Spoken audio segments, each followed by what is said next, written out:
Hello everyone, start करते हैं। आज हम लोग एक नया चैप्टर जिसका क्या नाम है, विद्युत फ्लक्स नाम है। ठीक है, इससे पहले हम लोग चैप्टर 1 पढ़ लिए थे, विद्युत फ्लक्स विद्युत आवेशता क्षेत्र। इससे पहले हम लोग पढ़ लिए थे, जहाँ पर हम लोग अच्छे से डेरिवेशन समझे थे और उसका थ्योरी भी समझे हुए थे। रही बात न्यूमेरिकल्स की, तो न्यूमेरिकल्स यहाँ पर लगातार बन रहा है।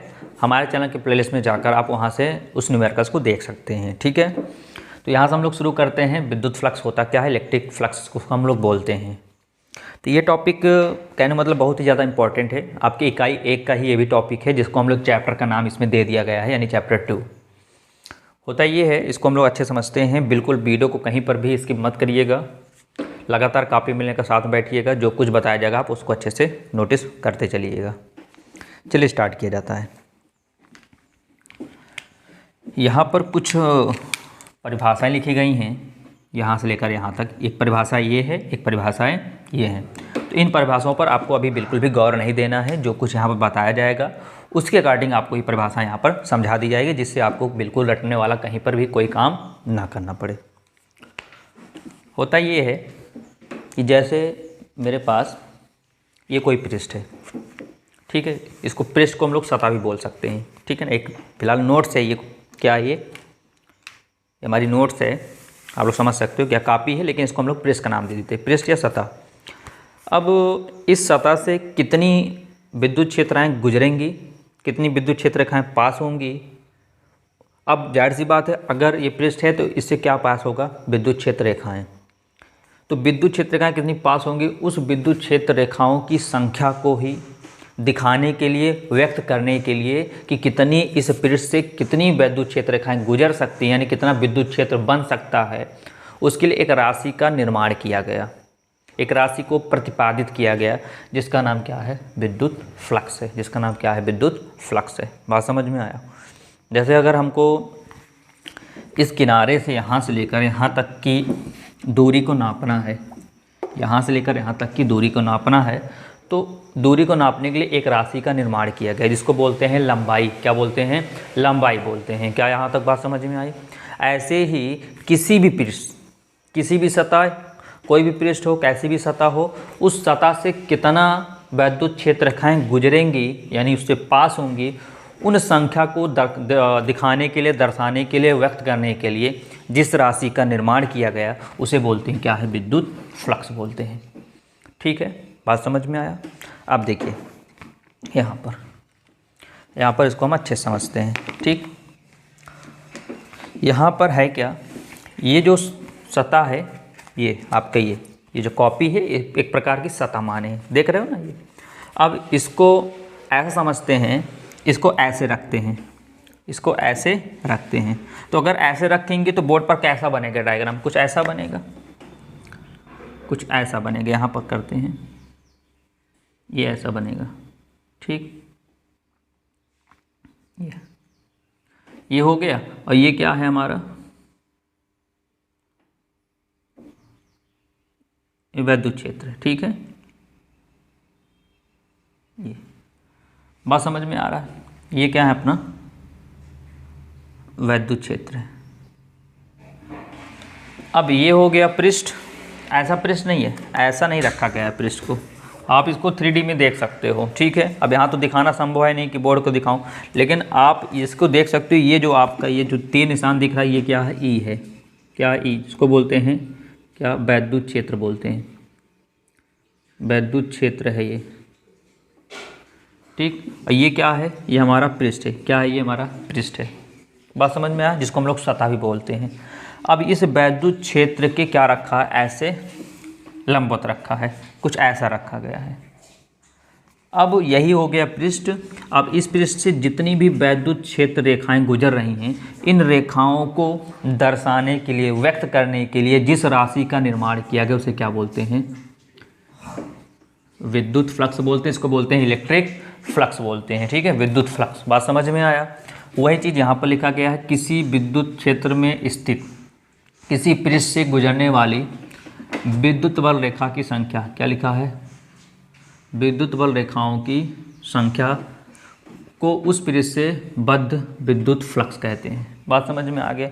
एक पृष्ठ से और इस पृष्ठ से कितनी विद्युत क्षेत्र रेखाएं गुजर सकती हैं, यानी क्या, यानी कि विद्युत क्षेत्र रेखाएं मतलब ये कितना विद्युत क्षेत्र बन सकता है, इसके आसपास में कितना विद्युत क्षेत्र बन सकता है, वही क्या कहलाता है, हमारा विद्युत फ्लक्स कहलाता है।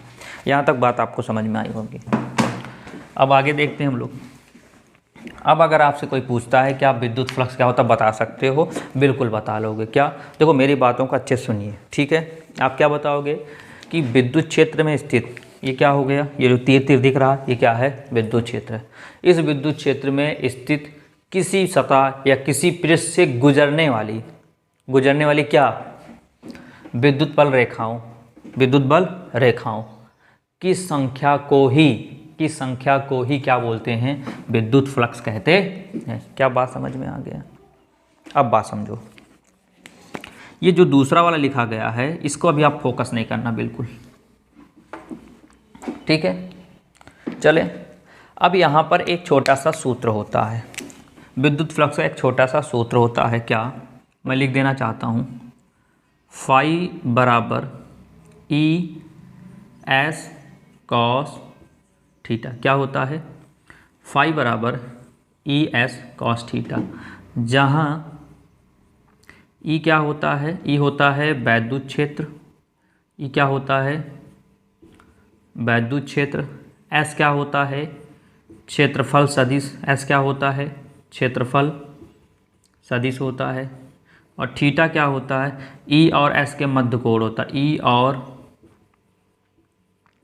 एस के मध्य क्या होता है, कोण होता है, ठीक है।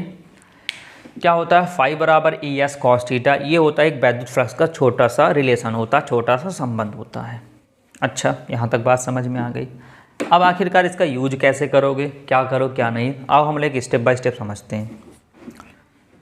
क्या ये बात क्लियर हो गई आपको कि किसी विद्युत क्षेत्र में स्थित, ये सब क्या है जो तीर दिख रहा है, ये सब क्या है, विद्युत क्षेत्र।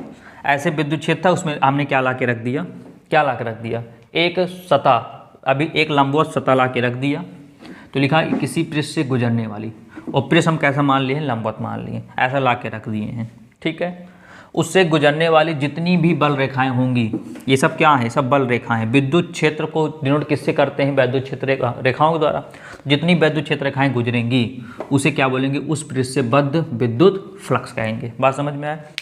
इसका एक छोटा सा सूत्र है, फाई बराबर ई एस कॉस थीटा, कहीं कहीं ऐसा ई भी लिखा जाता है, छोटा सा ऐसा ई, ठीक है। फाई बराबर ई एस कॉस थीटा, क्या, ई एस कॉस थीटा, जहाँ पर ई क्या है, वैद्युत क्षेत्र है, एस क्या है, क्षेत्रफल सदिश है, थीटा क्या है, ई और एस के मध्य कोण है। बात समझ में आया। अब बात ये आती है कि ई तो समझ में आ रहा है कि वैद्युत क्षेत्र है, ये एस क्या होता है, क्षेत्रफल सदिश क्या होता है। क्षेत्रफल सदिश हमेशा उस पृष्ठ के लंबवत होता है। मैं लिख देता हूँ, या दिए हुए पृष्ठ के सदैव लंबवत होता है, सदैव लंबवत होता है, ठीक है। कैसे, जैसे ये पृष्ठ है, ये पृष्ठ है, ठीक है। बात समझ में आया। ये पृष्ठ ऐसे रखा गया है, ये जो देख रहे हो ये ऐसा नहीं है, ये बोर्ड है। इस बोर्ड में हम दिखा पाना संभव नहीं है यहाँ पर 3D में, इसलिए आप लोग को समझो कि ये ऐसे नहीं रखा है, ये ऐसे ही रखा है, तभी तो देखो पार हो रही है, क्या, विद्युत क्षेत्र का, तभी तो पार हो रही है। ये ऐसे है। अगर मैं कहूँ इस पृष्ठ में मुझे क्या बताओ, एस कैसे निकलेगा, तो एस क्या बताया गया, या दिए हुए पृष्ठ के सदैव लंबवत होता। तो लंबवत कैसे होता बताओ, ये पृष्ठ है तो लंबवत ही तो होगा, ये हुआ ना लंबवत, आप देख सकते हो। ये आप देखोगे एंगल क्या 90 डिग्री बढ़ रहा है ना, लंबवत हो गया। तो कुछ नहीं करना, जब क्षेत्रफल से कभी पूछता है ऐसे करेंगे, अगर जैसा भी पृष्ठ होगा इधर भी दिखा सकते हो, ये भी तो लंबवत हुआ, लेकिन ऐसे नहीं दिखा सकते, ये लंबवत नहीं होता। ये तो क्या हो गया, एक सरल रेखा हो गई जिसको एक्सवसीय कोण नाम दे देंगे। तो क्या बात समझ में आ गई, कोई दिक्कत नहीं आई। अगर पृष्ठ आपका ऐसे हो, तो पृष्ठ आपका कुछ ऐसा हो, तब मैं पूछूँ आपका क्षेत्रफल सदिश क्या होगा, तो लंबवत दिखा, ऐसे लाकर ऐसे रख दो। अब बताओ क्या 90 डिग्री नहीं हुआ, ये ऐसा और ये ऐसा 90 डिग्री हुआ नहीं, ये देखो ये हुआ ना 90 डिग्री। तो तो बात समझ में आए, क्षेत्रफल सदिश हमेशा क्या होता है, उस पृष्ठ के लंबवत होता है। क्या होता है, लंबवत होता है। बात समझ में आया।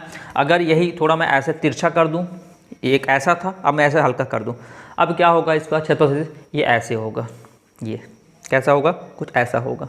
क्या बात समझ में आ गई। चलिए अब हम लोग यहाँ पर समझते हैं कुछ चीज़ें। अब यहाँ पर आपका पहला चित्र ये है, इसको बना देते हैं, लिख देते हैं फिगर 1।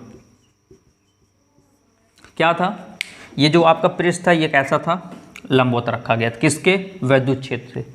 तब यहाँ पर E का जो मान होगा, E का मान क्या होगा, यहाँ पर जो E का मान होगा वो क्या होगा, अधिकतम होगा।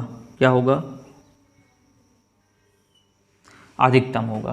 क्या होगा, अधिकतम होगा। बात समझ में आया यहाँ तक।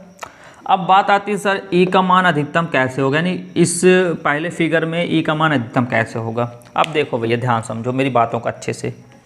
फॉर्मूला हमको पता है, क्या, फाई बराबर E S cos थीटा। तो फाई बराबर, अब चलो अब यहाँ से पहले थीटा निकालना पड़ेगा। क्या निकालना पड़ेगा, थीटा। अब देखो आपका पृष्ठ ऐसे रखा गया है, ऐसे रखा गया है, ठीक है। अब बताओ ये रखा गया ऐसा, विद्युत क्षेत्र रेखाएं इसी दिशा में हैं। ये देखो वैद्युत क्षेत्र रेखा भी इसी दिशा में है, ये इसी दिशा में है, वैद्युत क्षेत्र रेखाएं भी इसी दिशा में है, ठीक है।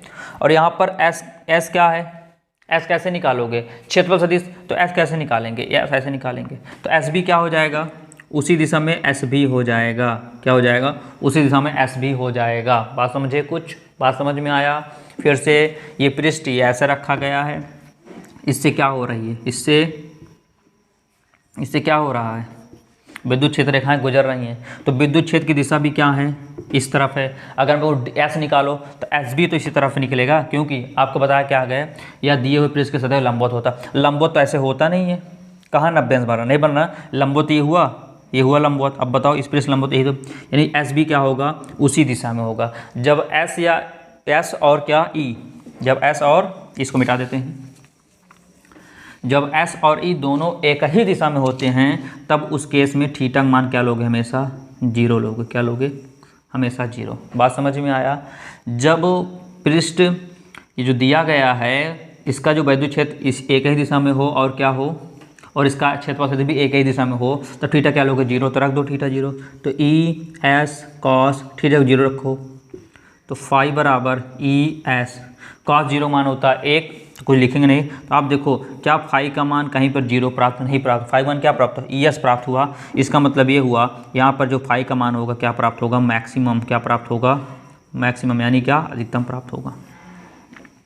यहाँ तक बात आपको समझ में आ गई होगी, ठीक है। अच्छा, अभी तक लंबवत रखे थे ना, अब समतल रख देते हैं। इस पृष्ठ को अब क्या करते हैं, समतल रख देते हैं। चलो समतल रख के देख लेते हैं। तो समतल रखेंगे, कुछ इस तरह बने जाएगा। ये समतल ऐसे रख दिया। अब बताओ विद्युत क्षेत्र रेखाएं ये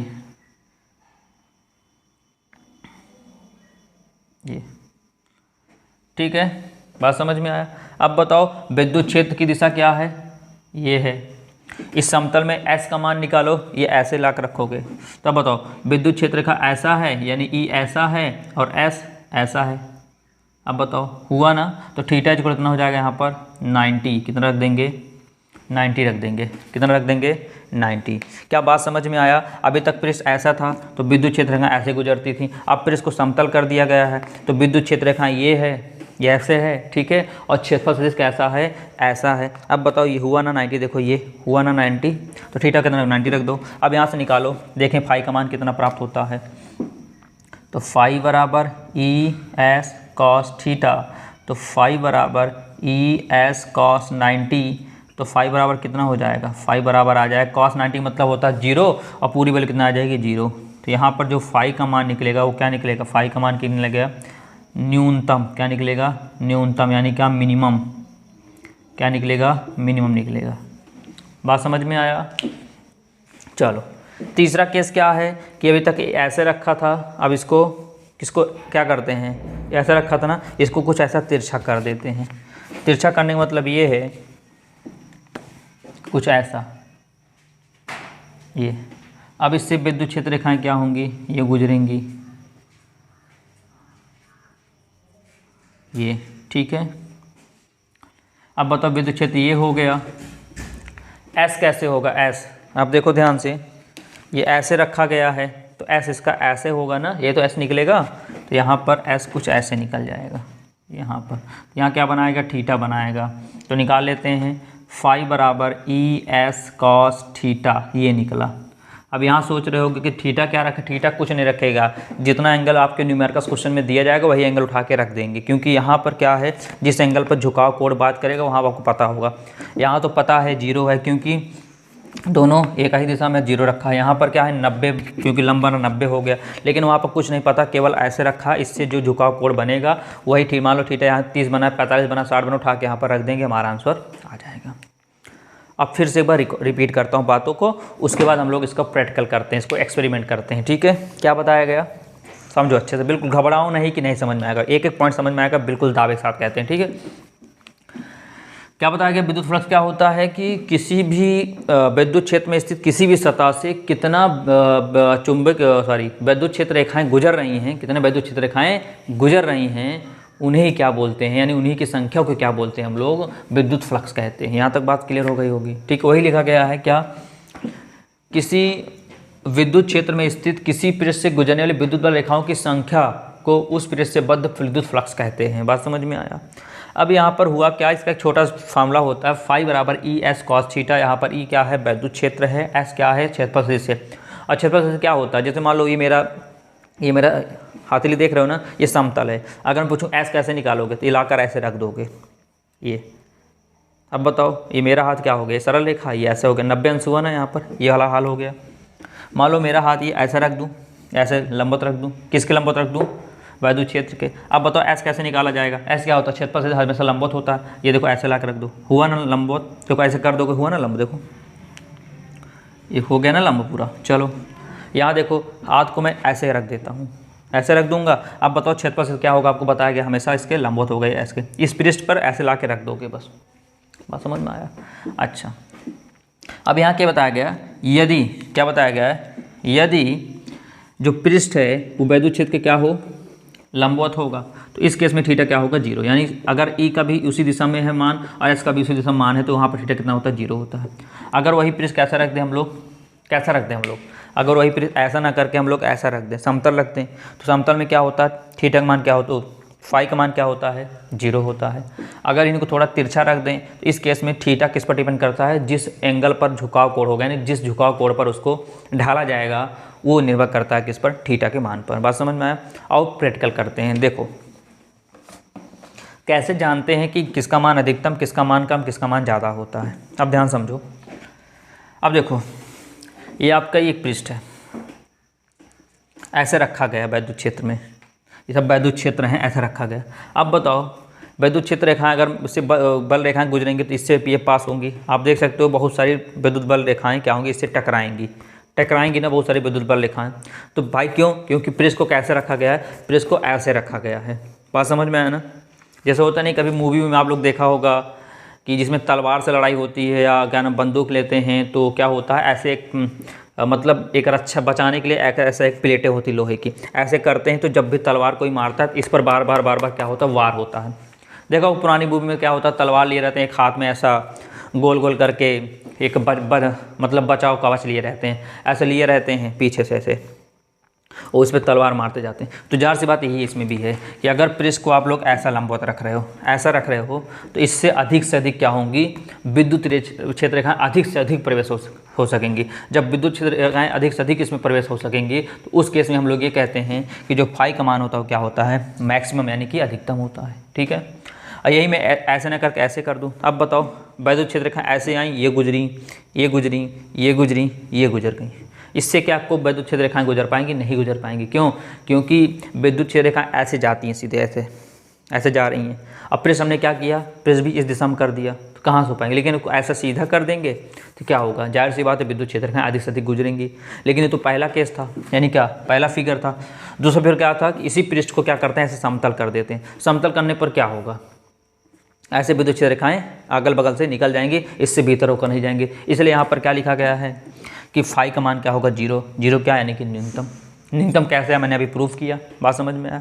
बात समझ में आया ना। अभी आपको कह दिया जाए यहाँ से ऐसे कापी रख दी जाए, ऐसे आपसे क्यों इस पर निशाना लगाइए, तो जाहिर सी बात है इस कापी पर कहीं ना कहीं आपका निशाना लग जाएगा, यहाँ चाहे यहाँ चाहे यहाँ चाहे कहीं ना कहीं निशाना लग जाएगा। क्यों? क्योंकि पृष्ठ कैसा रखा गया है, ऐसा लंबवत रखा गया है, पृष्ठ लंबवत रखा गया, इसे लग गया। लेकिन अब मैं ऐसा कर दूँ, अब मैं कर दूँ भाई चलो भैया निशाना लगाओ इसमें, क्या करोगे? अगर 100 निशाना लगा रहे हो तो मुझको 2 या 4 निशाना लगेगा, उस क्या होगा, अगल बगल से निकल जाएगा। जब अगल बगल से निकल गया तो आपका निशाना लगा नहीं। जब निशाना लगा नहीं तो क्या, जाहिर सी उस निशाने को क्या नाम दे देंगे? विद्युत बल रेखाएं। इसमें विद्युत बल रेखाएं संख्या बहुत कम ही गुजरेंगी, समझो ना के बराबर है। जब ना के बराबर है इस केस में क्या बोलेंगे, यहाँ पर फाई का मान क्या है, न्यूनतम है।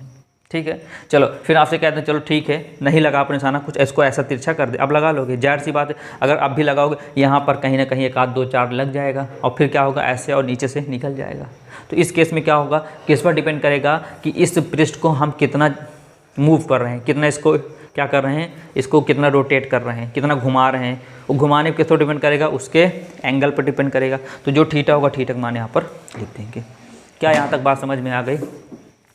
3 केस हम लोग जान गए बस, छोटा सा। क्या, यदि पृष्ठ लंबवत होगा तो वहाँ पर फाई का मान क्या होगा, मैक्सिमम होगा, अधिकतम होगा। यदि पृष्ठ कैसा होगा, समतल होगा, तो उसमें फाई का मान क्या होगा, 0 यानी कि न्यूनतम होगा। और यदि पृष्ठ को क्या करेंगे, यदि पृष्ठ को उस विद्युत क्षेत्र के दिशा में हल्का सा क्या करते हैं, घुमाते हैं, तो किस पर डिपेंड करेगा, उस झुकाव कोण पर डिपेंड करेगा। क्या बात समझ में आ गई? कोई दिक्कत नहीं आई होगी। वीडियो को आप बैक करके एक बार फिर से देख सकते हैं, जहाँ पर आपको प्रॉब्लम्स आई होंगी कहीं पर भी आप वीडियो को बैक करके देख सकते हैं। ठीक है, तो ये सब मान हम लोग कैसे निकालते हैं, ध्यान रखो।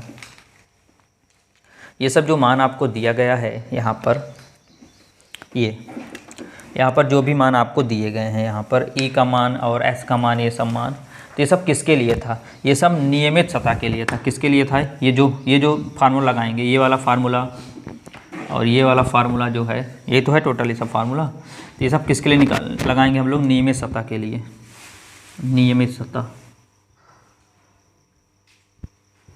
नियमित सतह मतलब ये होता है जिसका आकार फिक्स हो, जिसका आकार फिक्स हो। जैसे ये अभी मैंने कापी उठाया था तो इसका आकार फिक्स है, तो इसके लिए अगर आपसे कोई पूछे कि इसमें विद्युत फ्लक्स ऐसे निकालोगे, तो डायरेक्ट यही फार्मूला क्या करोगे, यूज कर दो। क्या कर दो, यही फार्मूला यूज कर दोगे। ठीक है, अगर मैं कह दूँ ये अब बताओ इस पृष्ठ के लिए, तो इसका भी तो आकार क्या है, पता है आपको, आकार पता नहीं, नियमित आकार है, बताओ नियमित आकार है, तो इसके लिए भी क्या करोगे, यही फार्मूला यूज कर दोगे। ठीक है, बात समझ में? यानी हर एक ऐसी आकृति जो फिक्स हो, जिसका आकार आपको पता हो, आकृति आकार सब पता होना चाहिए।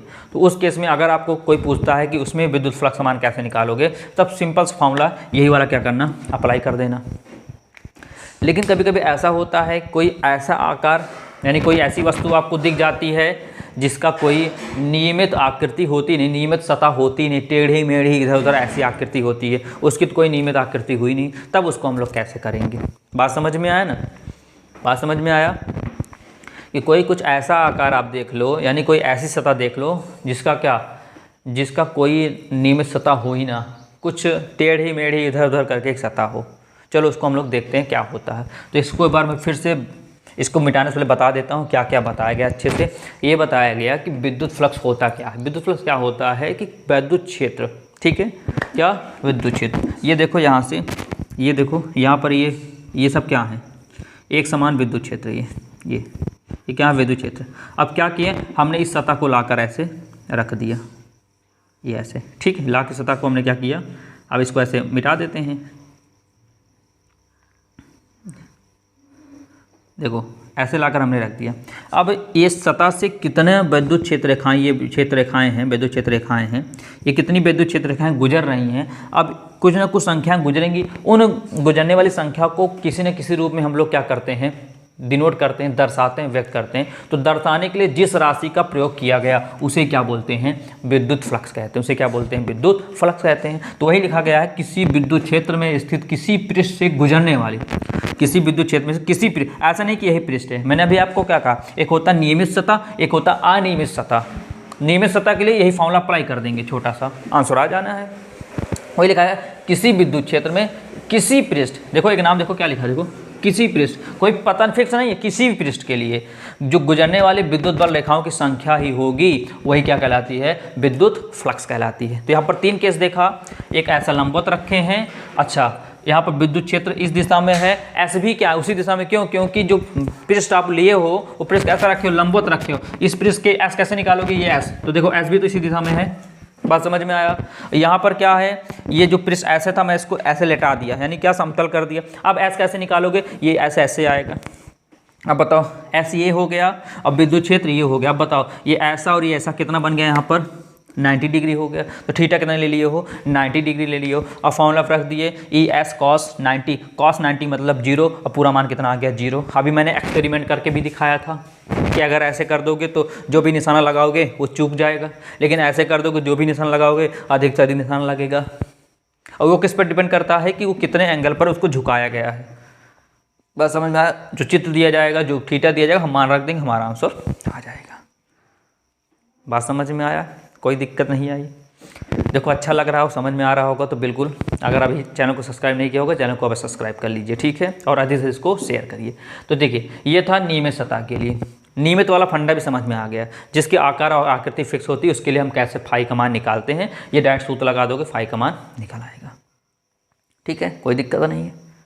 अच्छा अगर मैं आपसे पूछूँ जो बोर्ड आपको दिख रहा है, अगर इस बोर्ड पे अगर मैं पूछूं कि एस कैसे निकालोगे, तो ये देखो ये मार्कर लाकर ऐसे रख दोगे, हुआ ना 90, ये देखो ये और ये हुआ ना 90, अरे भाई ये बोर्ड और ये हुआ 90 डिग्री, तो एस निकालना आ गया आपको।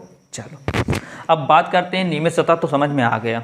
अब आप ये बताइए अगर अनियमित सतह हो जिसकी कोई आकृति आकार फिक्स ना हो, उसके लिए कैसे हम लोग फाई का मान निकालते हैं, तो हम लोग उसको समझते हैं। तो इसको एक बार आप स्क्रीनशॉट ले लीजिए, उसके बाद इसको हम अच्छे से मिटाते हैं, ठीक है ना। इसको आप ले करते हैं अनियमित सतह के लिए। मान लेते हो यहाँ पर आपका अनियमित सतह कुछ ऐसी हो, ठीक है, कुछ ऐसे ऐसे करके, ये ऐसे आप देख लो। अब बताओ कौन सा आकार है, कौन सी आकृति है, कुछ नहीं पता, टेढ़ी मेढ़ी है, कुछ इसके अनियमित सतह यानी कोई फिक्स नहीं है, इसका नियत नहीं है। बात समझ में आया। तो अभी हमने क्या बताया फॉर्मूला आपको, फाई बराबर ई एस कॉस थीटा, ठीक है, ये बताया गया है। अब ध्यान सुनो, तो करते ही है ना, कभी भी अनियमित सतह के लिए हम लोग क्या करेंगे, कहीं भी जैसे पूरा ये पृष्ठ आपको दिख रहा है, इस अनियमित पृष्ठ, अनियमित सतह मतलब अनियमित पृष्ठ के लिए कहीं पर भी एक छोटा सा भाग ले लेंगे, अल्पांश, यहाँ पर एक छोटा सा भाग ले लिया गया ये, ठीक है, एक छोटा सा भाग ऐसा ले लिया गया, ठीक है। तो एक छोटे से भाग को हम लोग कहेंगे यहाँ पर डी एस, क्या नाम देंगे, डी एस, क्या नाम देंगे, डी एस। अब आप सोच रहे हो कि ये डी क्या है, देखो कभी भी हम जानते हैं कि पूरे क्षेत्रफल को हम लोग कहेंगे एस, एस मतलब सरफेस ऑफ एरिया, मतलब क्या, क्षेत्रफल। कभी भी लेकिन अल्पांश की बात करता है ना, हमेशा क्या लगा दोगे आगे, डी लगा दोगे, क्या लगा दोगे, डी लगा दोगे। तो यहाँ पर ऐसा एक पृष्ठ है टेढ़ा मेढ़ा, यहाँ पर एक छोटा सा क्षेत्रफल है जिसका नाम क्या ले लिए, डी एस, क्या नाम ले लिए, डी एस। नहीं समझे, जैसे पूरा बोर्ड देख रहे हो, ये बोर्ड में अगर मैं कहूँ छोटा सा हिस्सा लो, तो मान लो मैं यहाँ पर एक छोटा सा हिस्सा ले लिया ऐसे, तो पूरे बोर्ड का जो क्षेत्रफल वो एस कहते हैं, या इसी को हम लोग ए कहते हैं। लेकिन अगर छोटा सा हिस्सा ले रहे हो तो आगे क्या लगा दोगे, डी लगा दोगे, यहाँ भी आगे क्या लगा दोगे, डी लगा दोगे, तो क्या हो जाएगा, डी एस और डी ए, ठीक है ना। बात समझ में आया ना। चलो अब अगर मैं इससे पूछूं कि इसका क्षेत्रफल सदिश क्या होगा, तो ये हो गया क्षेत्रफल सदिश कुछ ऐसा, जिसको ये हम लोग डी एस नाम रख दिए, ठीक है ना। क्षेत्रफल सदिश ऐसा हो गया, ठीक है,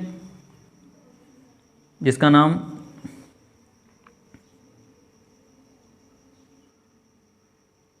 ये क्षेत्रफल सदिश हो गया, और इसका ई ऐसे है, ठीक है। बात समझ में, मान लीजिए इसका ऐसा है और क्षेत्रफल सदिश ऐसा है, बात समझ में आ रहा है ना। ये क्या है, वैद्युत क्षेत्र रेखाएं हैं, यहाँ पर क्या मान लिए इसके लंबवत ऐसे हो गया, तो यहाँ पर एक एंगल बनेगा क्या, थीटा बनेगा, क्या बनेगा, थीटा बनेगा। तो इस केस में क्या होगा, फाई यहाँ है तो यहाँ लिखेंगे डी फाई, क्यों, क्योंकि अल्पांश निकाल रहे हो पहले ना, पहले अल्पांश जैसे डी लगाते बराबर, ई है तो ई लिखते हैं ऐसे ना। अब किसके छोटा सा निकाले तो क्या लिखोगे, डी एस, यहाँ लिख दोगे कॉस थीटा। क्या ये बात पल्ले पड़ी, क्या बात समझ में आया, कुछ लोग को नहीं आया होगा, फिर से बताते हैं, सुनो अच्छे से, सबको आना चाहिए। यहाँ पर क्या किए कि एक अनियमित सतह, ये क्या है आपकी अनियमित सतह है, क्या है अनियमित सतह है। अनियमित सतह में करते ये है ना, एक छोटा सा हिस्सा लेते हैं, ले लिया, जिसका नाम क्या रख दिया, डी एस रख दिया। डी रखते हैं हमेशा अल्पांश के लिए, ये बहुत काम की चीज़ है। अभी जितना आप लोग गाउस का नियम पढ़ेंगे इसके बाद ना सब में यही लगने वाला है, इसलिए अच्छे से समझो, ठीक है। और यहाँ पर अगर मैं कहूँ क्षेत्रफल सदिश कैसे निकालोगे, तो ये इसके लंबवत ही तो होगा क्षेत्रफल सदिश, ये इसके लंबवत हो गया क्षेत्रफल सदिश, ठीक, बात समझ में आया। ये क्या हो गया, विद्युत क्षेत्र। यहाँ पर क्या बना बीच में, थीटा, तो क्या लिखा, फाई। अब फाई नहीं करे किसके करेंगे, डी फाई, डी लिख दिए क्योंकि अल्पांश की बात कर रहा है। फिर बराबर ई हो गया, ई मतलब विद्युत क्षेत्र। यहाँ एस, तो पूरा एरिया नहीं ले रहे हैं, एक छोटा सा हिस्सा ले रहे हैं, तो एस के आगे क्या लगा दिया, डी लगा दें, डी एस कॉस थीटा। बात समझ में आया। अब हम जानते हैं कि डी फाई बराबर ई वेक्टर, और यहाँ पर अगर मुझे कॉस हटाना है, जैसे कॉस हटाएंगे यहाँ पर क्या लग जाएगा, डॉट लिख देंगे डी एस वेक्टर। ये आया क्या, अनियमित सतह के लिए ये फॉर्मूला लगाओगे। बात समझ में आया। कॉस को कभी भी हटाते हैं तो यहाँ क्या लगाते हैं, डॉट। बस आपको ये समझना है, कभी भी कोई अनियमित सतह आती है उसके लिए एक छोटा सा हिस्सा लेते हैं। ये हमारा क्षेत्रफल ऐसा हो गया, ये हमारा विद्युत क्षेत्र हो गया, इनके बीच कितना कोण बन रहा है, थीटा बन रहा है। तो क्या करते हैं हम लोग जानते हैं, फाई बराबर ई एस कॉस थीटा। ये किसके लिए होता है, ये होता है नियमित सतह के लिए। अनियमित सतह के लिए क्या हो जाएगा, इसके आगे क्या लगा देंगे, डी फाई लगा देंगे। क्यों, क्योंकि अल्प की बात कर रहा है तो अल्प वैद्युत फ्लक्स ही निकलेगा। अगर संपूर्ण की बात करता है तो संपूर्ण वैद्युत फ्लक्स निकलेगा। तो यहाँ पर क्या हो गया, फाई के यहाँ पर डी लगा दिया, ई का ई है, यहाँ पर एस। संपूर्ण क्षेत्रफल अभी नहीं ले रहे हो, कभी क्या निकाले, पहले छोटा सा हिस्सा निकाल रहे हो, इसलिए एस के आगे क्या लगा, डी लगा दे, कॉस थीटा। अगर कॉस थीटा हटाना चाहते हो तो यहाँ पर क्या लगा दोगे, डॉट, और ऊपर लगा दोगे वेक्टर, हमारा कॉस हट जाएगा। बात समझ में आ गया। लेकिन अब इतने से तो काम चलने वाला है नहीं कि अब सतह इतनी बड़ी हो टेढ़ी मेढ़ी और इसका एक छोटा सा हिस्सा निकाल लें, तो काम तो चलेगा नहीं। क्यों ना पूरा हिस्सा निकाला जाए, क्योंकि पूरा हिस्सा निकालने की बात ही करेगा, ठीक है। तो हम जानते हैं कि अगर मुझे पूरा हिस्सा निकालना है तो ऐसे ऐसे ही छोटा छोटा छोटा छोटा छोटा छोटा छोटा छोटा पूरे पृष्ठ में ले लेंगे, और पूरा छोटा छोटा छोटा छोटा मिलकर क्या होगा, एक पूरा अनियमित सतह का निर्माण हो जाएगा। सही है ना, बात समझ में आया ना। कि अगर इस बोर्ड का यहाँ हिस्सा लिए, फिर इसके बगल, फिर इसके बगल, ऐसे लेते लेते लेते लेते पूरा पूरा छोटा छोटा हिस्सा लेते लेते क्या हो जाएगा, और उन पूरे हिस्से को आपस में ऐसे मिला देंगे तो क्या हो जाएगा, एक पूरी सतह का निर्माण हो जाएगा। बात समझ में आ गया ना। चलो, जैसे होता नहीं एक ईंट एक ईंट एक ईंट जोड़ते जोड़ते पूरे घर का निर्माण हो जाता, वही हाल इसमें भी है। पूरा सेम सेम पूरा घर का कंडीशन है ये पूरा, कि ये खाली ज़मीन है, एक छोटा हिस्सा लिए, फिर छोटे हिस्से से बनाते बनाते बनाते बनाते पूरा एक घर का निर्माण हो जाता है। तो ये हाल इसमें भी है। बात समझ में आया। ऐसा कभी घर देखा क्या कि बस एक झटके में पूरा घर तैयार हो जाता, नहीं, ऐसा नहीं है, संभव नहीं है ऐसा। पहले छोटे से ही स्टार्ट किया जाता है। तो ऐसे अनियमित सतह है जिसका छोटे से ही स्टार्ट करते हैं। अब क्या करेंगे, अब मान लेते हैं, अब यहाँ पर लिखते हैं संपूर्ण सतह के लिए पारित फ्लक्स, क्या लिखते हैं, अब संपूर्ण सतह के लिए पारित फ्लक्स क्या होगा। तो संपूर्ण के लिए क्या करेंगे, फाई है तो यहाँ पर फाई लिखते हैं, यहाँ पर लगाते हैं समाकलन। इसका मतलब होता, समाकलन मतलब सभी का योग, किसका योग, इनका। ऐसा क्यों किया गया है, ये छोटा सा हिस्सा है, इस छोटे का हिस्से का क्या करेंगे, कुल योग कर देंगे। इसका मतलब होता है ये जो आपको निशान देख रहे हो ऐसा, इसका मतलब होता है समेशन है, सबका योग, सम बोलते हैं इसको। इसका करेंगे तब वैल्यू रख दो यहाँ पर क्या हो जाएगा, डी फाई का मान कितना है, E vector dot D S vector. ये आपका एक फॉर्मूला आया, क्या, फाई बराबर आपका आया इंटीग्रल, जिसको बोलते हैं समाकलन, ई डॉट डी एस। यहाँ पर ऐसा लगा देते हैं, ऐसा। बात समझ में आया, क्या लगा देते हैं, ऐसा करके कहीं कहीं। तो कोई दिक्कत नहीं, आप लगाओ ना लगाओ, ठीक है। बात समझ में आया। ऐसा क्यों किया गया, क्योंकि छोटा सा हिस्सा क्या है, डी फाई है। अगर मान लो D phi D phi D phi D phi D phi D phi ऐसे जोड़ते चले जाओ, तो क्यों ना हम ऐसा ना कर दें कि ऐसा लगा दें सबका योग, किसका योग करोगे, डी फाई का, यानी जितने डी फाई होंगे उसका क्या कर देंगे सम। इसका मतलब होता है समाकलन, यानी क्या सम, सभी का योग होता है। तो बात समझ में आ गया। जो सभी का योग कर दोगे तो क्या बन जाएगा, ये बन जाएगा फाई। क्या बन जाएगा, फाई, यानी पूरा फ्लक्स निकल आएगा। इस अनियमित सतह का पूरा फ्लक्स निकल आएगा। तो क्या बात समझ में आया, बात समझ में आया। जैसे यहाँ पर मैं कह दूँ A1 A2 A3 A4 A5, मुझे जोड़ना है तो क्या लिख देंगे, लेकिन समेसम यहाँ क्या लिख देंगे, यहाँ लिख देंगे A, क्या लिख देंगे A, यानी A का जितना भी A हो सभी का क्या कर लो, योग कर लो। तब हमारा क्या निकल आएगा, टोटल यहाँ पर ऐसे ही यहाँ पर है, टोटल ऐसे यहाँ पर है सेम क्या कि डी फाई। अब डी फाई छोटे से था, हमको ऐसे पूरा पता, छोटा छोटा छोटा छोटा छोटा छोटा छोटा छोटा छोटा छोटा पूरा पता करना है। तो क्या करेंगे, तो लिखेंगे फाई बराबर, लगाएंगे समाकलन, लिखेंगे डी फाई। डी फाई क्यों लिखेंगे, क्योंकि डी फाई का ही तो योग करना है, टोटल सम करना है। तो लगा देंगे समाकलन, डी फाई मान कितना, इतना है। तो हमारा टोटल इसका मान निकल आएगा। बात समझ में आया। तो अनियमित सतह के लिए हम लोग ऐसा लगाएंगे ये वाला फार्मूला। अब देखो, अब ये देखो जो लिखा गया है, क्या विद्युत क्षेत्र में किसी पृष्ठ से बद्ध विद्युत फ्लक्स उस पृष्ठ पर विद्युत क्षेत्र के पृष्ठ समाकलन के बराबर होता है। ये जो हिस्सा देख रहे इसको बोलते हैं पृष्ठ समाकलन के बराबर होता है। क्या होता है, पृष्ठ समाकलन। देखो लिखा है ना कि विद्युत क्षेत्र में किसी पृष्ठ से बद्ध विद्युत फ्लक्स उस पृष्ठ पर विद्युत क्षेत्र, ये विद्युत क्षेत्र हो गया, के पृष्ठ समाकलन, इसको बोलते हैं पृष्ठ समाकलन। ये जो दिख रहा है इसको बोलते हैं पृष्ठ समाकलन के बराबर होता है। क्या, विद्युत फ्लक्स। ये देखो विद्युत क्षेत्र में किसी पृष्ठ से बद्ध विद्युत फ्लक्स, विद्युत फ्लक्स यानी कि फाई, ये जो दिख रहा है आपको फाई, क्या होता है, उस पृष्ठ पर विद्युत क्षेत्र यानी ई के पृष्ठ समाकलन, पृष्ठ ds क्या है, पृष्ठ, ये क्या है समाकलन, ds क्या है पृष्ठ, ये क्या है समाकलन। तो पृष्ठ समाकलन के देखो ये क्या लगा है, बराबर होता है। क्या बात समझ में आ गई। तो उम्मीद करता हूँ आपको ये सेशन समझ में आया होगा। कोई दिक्कत यहाँ पर बिल्कुल भी आने वाली नहीं होगी। बस यहाँ पर एक पॉइंट और होता है, क्या कि अगर विद्युत फ्लक्स आ रहा है तो वहाँ पर क्या होता है, हम लोग क्या लेते हैं, ऋणात्मक लेते हैं। यदि विद्युत फ्लक्स दूर जाता है तो वहाँ पर धनात्मक लेते हैं। ठीक है, वो सब छोटी सी बातें हैं। क्या इतनी चीज़ें बात समझ में आ गया, ये जो भाषा समझ में आ गई, क्या कि विद्युत क्षेत्र में स्थित किसी विद्युत फ्लक्स का जो मान होता है वो विद्युत क्षेत्र, और देखिए सॉरी क्या लिखा है यहाँ पर, पृष्ठ समाकलन, ये पृष्ठ हो गया, ये समाकलन के बराबर होता है। ये बात, ये होगी दूसरी परिभाषा। चाहे ये लिखो चाहे लिखो, बात बराबर होगी। कहीं पर भी अगर आपको प्रॉब्लम्स आई हो तो बिल्कुल आप निसंकोच होकर हमारे कमेंट में अपने डाउट को मेंशन करिए, जिससे हम आपको डाउट को देखें, हाँ कहाँ पर आपको प्रॉब्लम्स आ रही, कहाँ पर कोई कमी रह गई है पढ़ाने में जो आपको नहीं समझ में आ रहा है। ठीक है, और अगर आ रहा होगा तो बिल्कुल आप इसको चैनल को सब्सक्राइब करिए और अधिक अधिक बच्चों तक इसको शेयर करिए, ताकि आप लोग को शेयर करने से और लाइक करने से और सब्सक्राइब करने से ही होता, हम लोग मोटिवेट होते हैं, जिससे आपको और से अच्छा समझाने का पूरा प्रयास किया जाता है। तो अब कल मुलाकात करेंगे, इसके आगे लेक्चर लेकर आएंगे।